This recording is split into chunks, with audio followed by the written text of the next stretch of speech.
नमस्कार बच्चों, आज हम कक्षा 11 के जीव विज्ञान के प्रथम अध्याय जीव जगत के बारे में पढ़ने वाले हैं।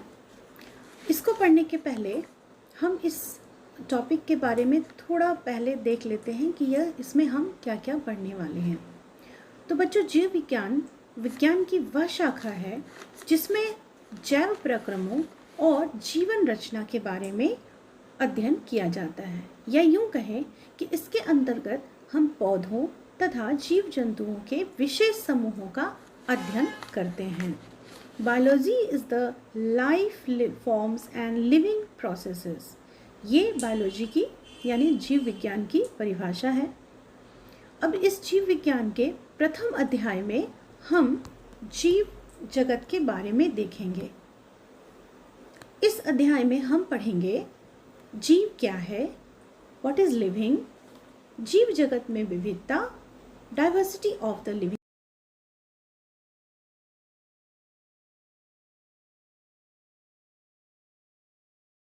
Taxonomical aids. इन सभी के बारे में हम इस अध्याय में विस्तृत जानकारी प्राप्त करेंगे।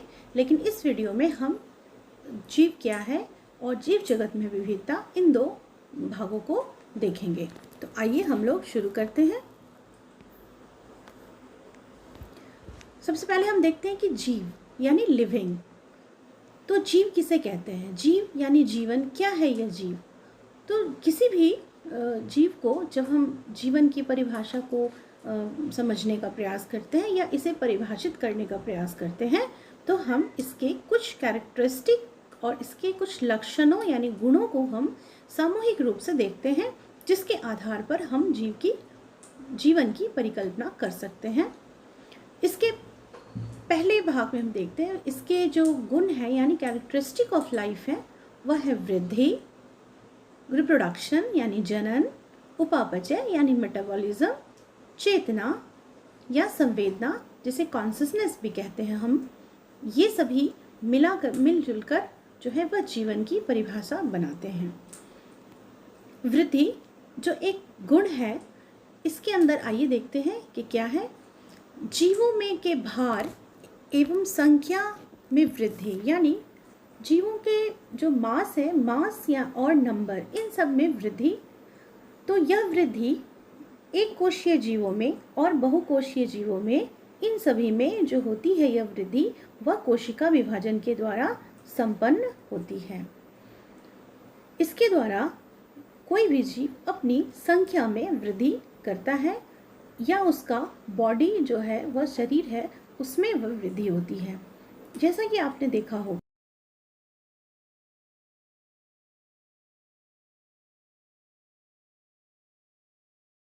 उसमें से एक छोटा पौधा निकलता है और वह पौधा धीरे धीरे बड़ा होने लगता है और बड़ा होकर वह पौधा एक पेड़, एक वृक्ष के रूप में, एक प्लांट के रूप में, एक ट्री के रूप में वह स्थापित बड़ा हो जाता है।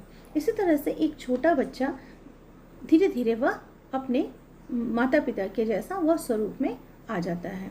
तो यह एक प्रकार की, इसे हम वृद्धि कहते हैं, जिसमें मास और नंबर इन दोनों में वृद्धि होती है और यह वृद्धि कोशिका विभाजन के द्वारा होती है। दूसरे भाग में हम देख रहे हैं रिप्रोडक्शन यानी जनन। तो जीव जनन के द्वारा अपनी संतति उत्पन्न करते हैं, जिसके अभिलक्षण लगभग उसके माता पिता से मिलते हैं।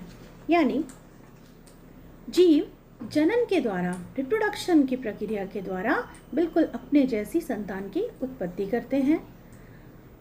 इस तरह से वह, एक तरह से कहें तो यह भी एक प्रकार का वृद्धि है, क्योंकि यूनिसेलुलर जितने भी ऑर्गेनिजम्स हैं वे सभी रिप्रोडक्शन के प्रोसेस में अपने सेल्स का डिवीज़न करते हैं, यानी अपनी संख्या बढ़ाकर वो नंबर में वृद्धि करते हैं।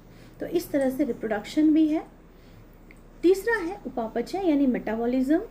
तो आप सभी, तो हम लोग जानते हैं, सभी समझ जानते हैं कि ये जो जितने भी लिविंग ऑर्गेनिजम्स हैं, इन सब का जितने भी पदार्थ हैं जो है वो एक केमिकल से, उसके अंदर एक केमिकल से बने हुए होते हैं और यह केमिकल्स जो है वह उसके अंदर रासायनिक रिएक्शंस होता रहता है। तो जीवों में रासायनिक क्रियाओं का युग्म, जिसमें अपचय और उपचय यानी एनाबॉलिक और कैटाबॉलिक कि सभी क्रियाएं सम्मिलित होती हैं, वो अपने लक्ष्य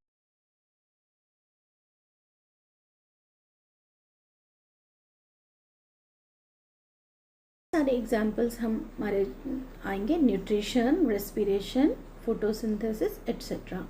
ये सभी रासायनिक क्रियाओं का एक समूह है, युग्म है, जो निरंतर चलती रहती है और यह एक बहुत वेल डिफाइंड कैरेक्टरिस्टिक है जीवन का, जिसे हम कह सकते हैं। इसके बाद हम देखते हैं चेतना या संवेदना।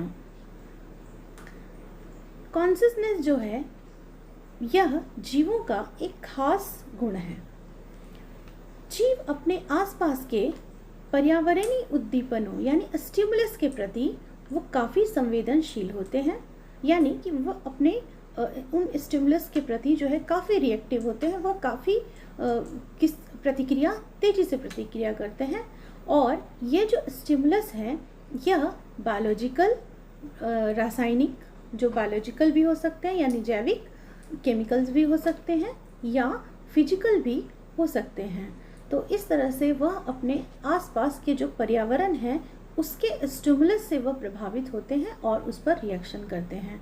ये एक बहुत बड़ा गुण है जो जीवन के अभिलाषी गुणों में से एक आता है। इसमें से वृद्धि और जनन को स्पेसिफिक रूप से हम सजीव और निर्जीव के लक्षणों में नहीं मानते हैं, लेकिन उपापचय और जो संवेदना है यानी चेतना है, यह स्पेसिफिक लक्षण आते हैं, यानी स्पेसिफिक कैरेक्टरिस्टिक ऑफ लाइफ इनको माना जाता है। तो आइए आगे बढ़ते हैं हम। तीसरे भाग में हम देख रहे हैं जीव जगत में विविधता यानी डाइवर्सिटी ऑफ द लिविंग।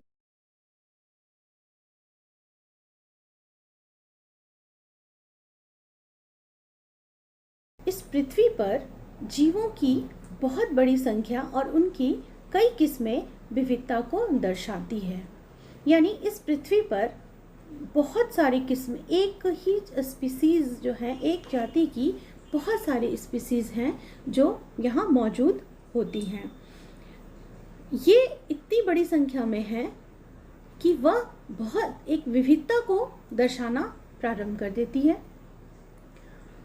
इसमें से आप देखेंगे 1.7 से 1.8 मिलियन स्पीसीज की खोज अब तक हो चुकी है। यह एक बहुत बड़ी संख्या है, बहुत बड़ी संख्या है। इनमें से 1.2 मिलियंस प्राणी और 0.5 मिलियंस पौधे की स्पीसीज हैं। इसके अलावा प्रत्येक वर्ष लगभग 1500 स्पीसीज यानी 1500 स्पीसीज की खोज होती रहती है। तो यह कुल मिलाकर हमारी पृथ्वी पर एक जैविक विविधता दिखाई पड़ती है और इसको हम लोग इस तस्वीर के माध्यम से समझने का प्रयास करते हैं। इसमें आप देख रहे हैं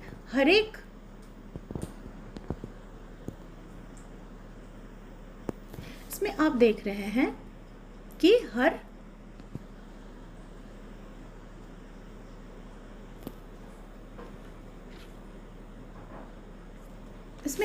हैं कि हर एक जीव का अपना एक जाति है और यह किस प्रकार से पृथ्वी के विभिन्न हिस्सों में यह किस्में या प्रजातियां पाई जाती हैं। तो अगले भाग में हम देखते हैं बायनॉमियल नोमेनक्लेचर यानी द्विनाम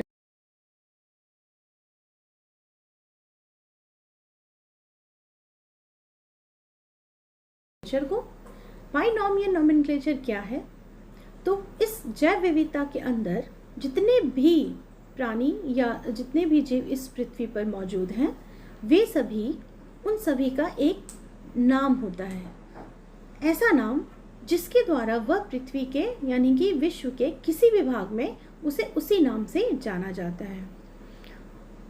यह जीवों की जो नामकरण पद्धति होती है, यह ICBN तथा ICZN द्वारा बनाई जाती है। ICBN और ICZN यानी international code of botanical nomenclature and international code of zoological nomenclature, यह एक स्वायत्त संस्था है विश्व की जो जीवों के नामकरण का कार्य करती है। जीवों का वैज्ञानिक नाम जो होता है यह उसके दो नाम होते हैं, यानी बॉटनिकल जो उसके जो जूलॉजिकल या बॉटनिकल नेम होंगे, साइंटिफिक नेम होंगे जीवों के, उसमें उसके दो नाम होते हैं। एक उसका स्पीसीज और दूसरा उसका जीनस होता है, यानी पहला उसका जीनस और दूसरा नाम उसका स्पीसीज होता है। जीवों की यह प्रणाली बाइनोमियल नोमेनक्लेचर कहलाती है। तो सबसे पहले इस कैरोलस लिनेसियस के द्वारा बाइनोमियल नोमेनक्लेचर ये जो शब्द है उसको दिया गया था। उन्होंने अपनी किताब में लगभग 59,000 पौधों की स्पीसीज और 4,326 प्राणियों की स्पीसीज का नामकरण किया। ये जो नामकरण है प्रत्येक जीवों का वह प्रायः लैटिन भाषा में होते हैं।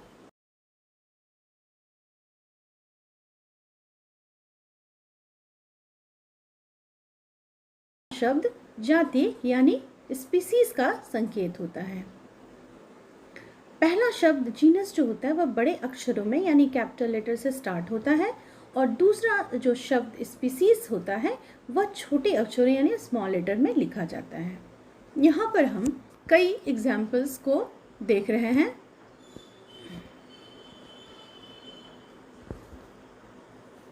यहाँ पर आप देखिए एक एग्जाम्पल्स है टाइगर का, जिसका जो साइंटिफिक नेम है पैंथेरा टाइग्रिस। तो पैंथेरा टाइग्रिस जो है इसमें पैंथेरा जो है वह उसका जीनस है और टाइग्रिस जो है वह उसका स्पीसीज है। इसी तरह से एक डॉग हमारे आसपास पाया जाता है, इस डॉग को जब हम देखते हैं तो इस डॉग में देखिए इसका जो जूलॉजिकल नेम है यानी वो है कैनिस फैमिलियरिस। तो ये जो कैनिस है, कैनिस इस जो जीनस है और फैमिलियरिस जो है इसका वह स्पीसीज कहलाता है। तो इस तरह से एग्जाम्पल्स में हम देख सकते हैं। यह जीवों का नाम, प्रत्येक जीव का एक अपना वैज्ञानिक नाम होता है। इसी को हम लोग बाइनोमियल नोमेनक्लेचर कहते हैं। अगर इस भाग में हम लोगों ने ना देखा, अगले भाग में हम वर्गीकी संवर्ग के बारे में पढ़ेंगे। तब तक के लिए धन्यवाद।